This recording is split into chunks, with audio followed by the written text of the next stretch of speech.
Hello guys, welcome back to the channel. In today's tutorial, I'll be showing you how to make a list in Google Sheets.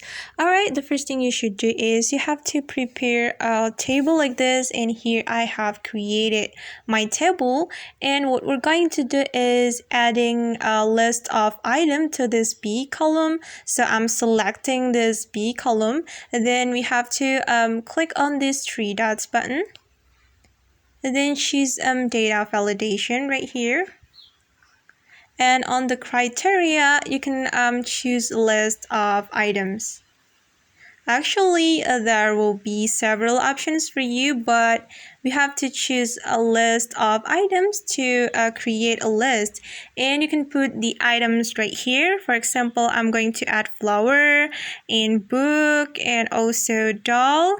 You can add the items as much as you can, and I'm just going to add 3 items right here, and after that we can click on save button. Alright, and we can practice it together. We have to click on this, this cell, and you can choose it as you like. Okay guys, that's how we can make a list in Google Sheets. I hope this video will help you. Thank you so much for watching, and see you on the next video.